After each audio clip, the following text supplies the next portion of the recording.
বন্ধুরা, আপনাদের স্বাগতম।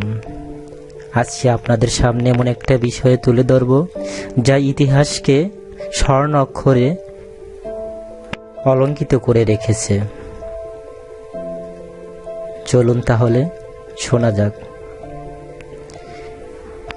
এই ছবিটি দেখার পর আপনাদের মনের মাঝে হয়তো নানা প্রশ্ন জাগতে পারে, তবে ছবিটির সত্যতা জানার পর আপনার বিবেক একটু হলেও নাড়া দেবে, এটা নিশ্চিত। ছবিটি ইউরোপের চিত্রশিল্প মুরলির চিত্রায়ন করা।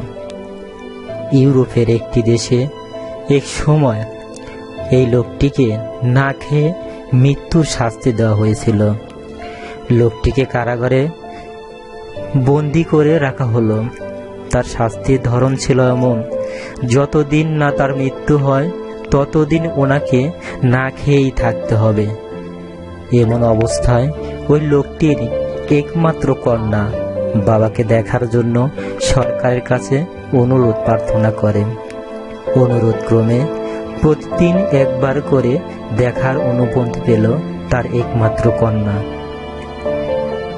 প্রতিদিন দেখা করার আগে মেয়েটিকে ভালো করে পরীক্ষা করে নেওয়া হতো, যাতে মেয়েটি বাবার জন্য কোনো প্রকার খাবার অথবা অন্য কোনো জিনিস নিয়ে ভেতরে প্রবেশ করতে না পারে।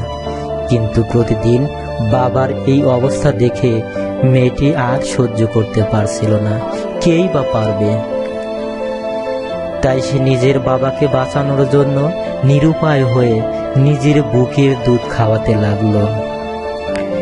এদিকে সপ্তাহ পেরিয়ে মাস গড়িয়ে এলো, তবুও লোকটির মৃত্যু হচ্ছে না। এতে করে সকল প্রহরীদের মনে সন্দেহ হলে লোকটি কি করে এখনো জীবিত থাকে। তাই পরের দিন এক প্রহরী মেয়েটির পিছু নেয় এবং বাবাকে নিজের বুকের দুধ খাওয়ানো অবস্থায় মেয়েটিকে ধরে ফেলে। এ বিষয়ের উপর আবার মামলা মোকদ্দমা হয়। এমন ঘটনার খবর ছড়িয়ে পড়ে ইউরোপের প্রতিটি রাজ্য থেকে। আনাচে কানাচে বৈঠক হয় মন্ত্রী থেকে সরকার পর্যায়ে।